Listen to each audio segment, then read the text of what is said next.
Hi, Steve Von Brand here for trophy bass fishing videos and tips.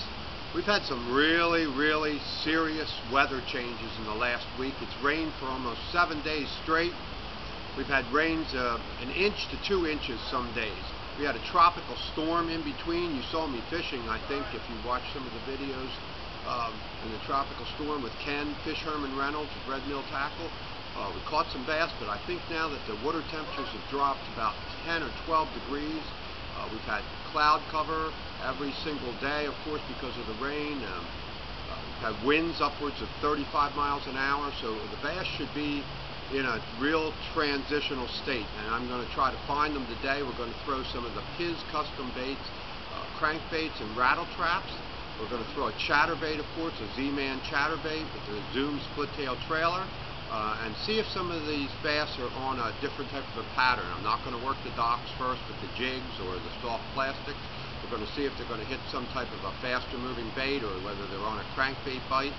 We've got 49 degrees right now. It was 43 last night. It's going to go up to only 59 today and 59 tomorrow. We've got a 10 to 15 mile an hour wind going on, cloud cover the whole day. So I'm going to see you guys in a minute. We're going to see what happens with some of these faster moving baits and check out the mood of the fish here in Delaware and the lakes and ponds. So I'll see you guys in a minute. Okay, I threw the Davis jig into the boat here called Drifter, where I tell people you always got to get in close, don't make a sound.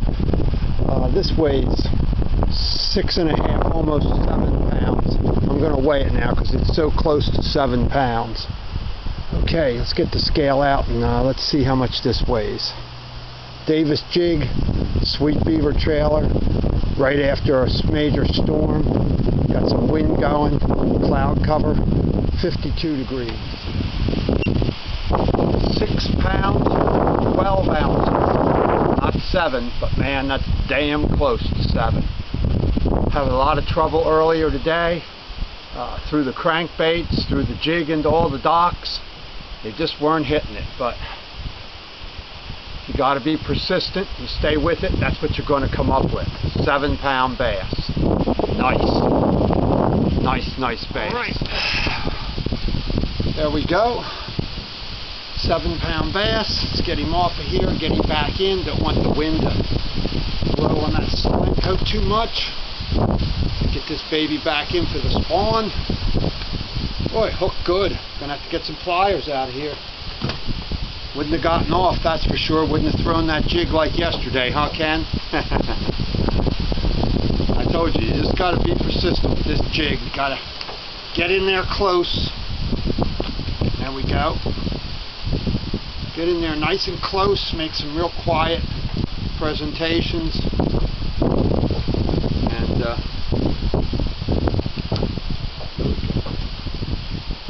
see it for a second here. There it is. Get in nice and close, make some real quiet presentation. See the stomach on it and the shoulders? That's a nice 7 pound bass. Well, 6'12", but 7 pounds. Beautiful fish. All right.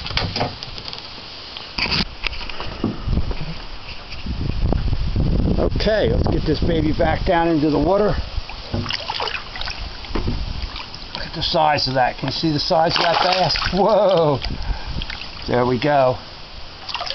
Back down into the dock. 7 pounds, Davis jig, Sweet Beaver. That's a half-ounce jig. What I did was, like I've told you guys before, I cut the weed guard off. I trimmed it down so it just touches the point. Spread that out a little bit. That's 50-pound Test Power Pro braid, and I've got that Sweet Beaver trailer on it.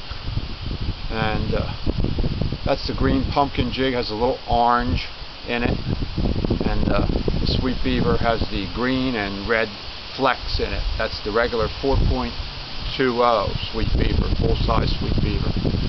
I'm using a 7-foot flipping stick, medium heavy action. It's the way to go.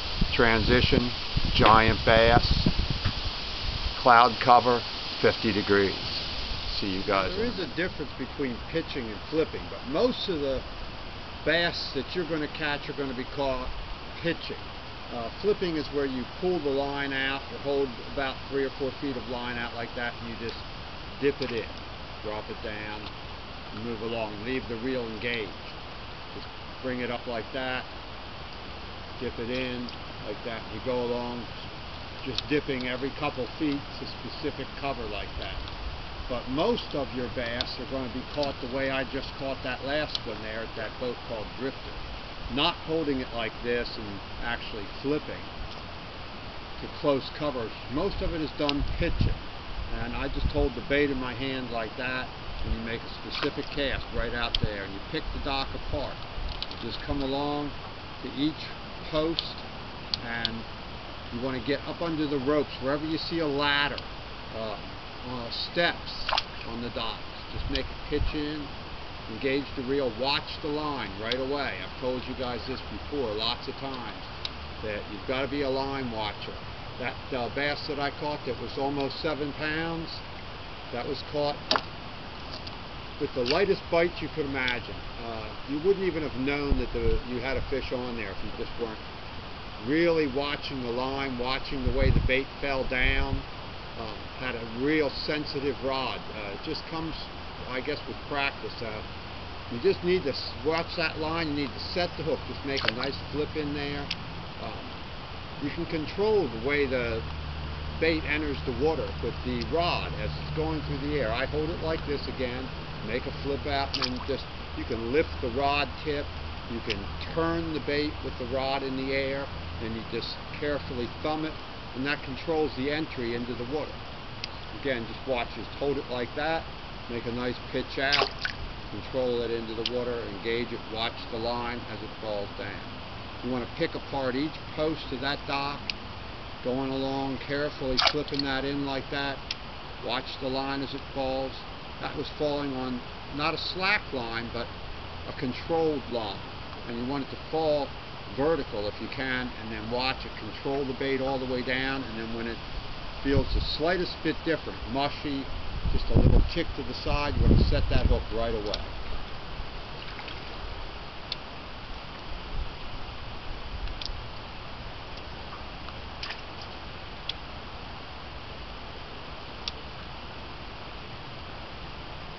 No noise, that's the key. You come in close, it doesn't matter, they'll hit right at your feet.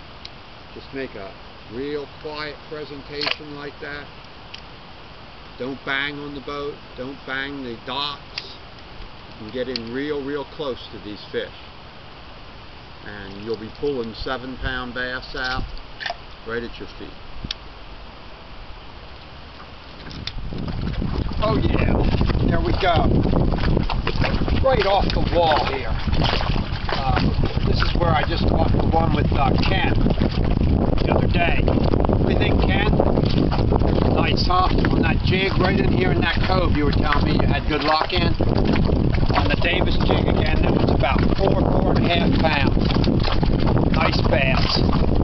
Really nice bass. Let's get him off here. Wind's really blowing now.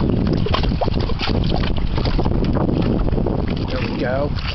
Another one that's a 7-pounder and a 4.5 pounder now. Let's go around and see if we can get a couple more here. Same jig, same trailer, a little further down. That wind's going about 20-25 miles an hour now. Okay, there we go. Nice bass. And there it goes. Right out of this cove, flipping the seawall. About 1.5 feet deep.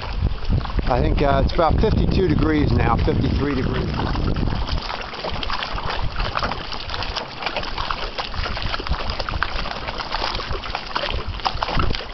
Okay, there you go.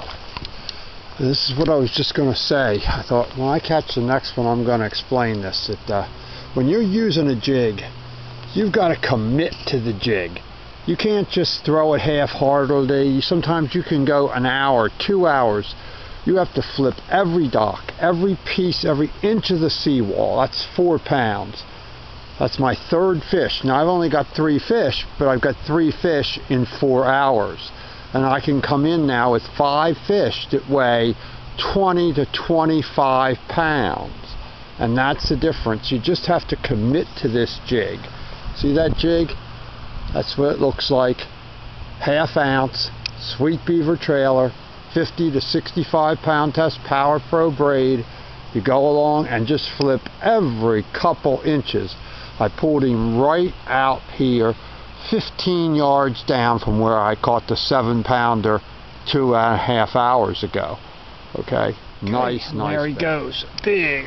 That's a hefty bass. And there he goes. Yes, back in. Davis jigs, Sweet Beaver trailers, 61 degrees. I'm going to head back in now. It's 3 o'clock. I got here today at 11, so 11 to 3, 4 hours it's all. Checking out the mood of the fish, and I think they're in a pretty good mood. I was swimming the jig on the way back in, bringing it in so I could leave, and one hit it. I thought I was hooked on a tree. I was swimming it so fast I didn't believe it was a bass. So actually that would have been 4. So I'll talk to you guys in a minute when I get back in here. Well, it was a pretty good day. Some pretty decent bass. You just have to bear down and you have to stay with that jig. When you have a jig on, you have to commit to it. And flip that jig the whole day. And don't miss an inch. Every 4 or 5 inches along that shoreline, along the seawall, along every post on all the docks. And flip every single one, and you're going to come up with 5 or 6 fish, especially if it's in a 7 or 8 hour tournament, that are generally the winning bag. So that's the way you do it. And they're still on a jig bite. I threw all the crankbaits. I threw 5 or 6 different crankbaits in different colors. Beautiful crankbaits. They just weren't on a crankbait bite yet. Threw a spinnerbait, threw the chatterbait. They just weren't on a fast-moving bait. So I picked up that jig, and they started hitting it again. Real quality bite, as you could see. So that was one of my top 3 fish this year. That 8.2 and a couple other 7s, and that 7 just there, it was one of the probably top 3 or top 5 fish the whole year. So until next time, Steve Von Brandt down here in Sussex County, Delaware, saying, see you guys on the water.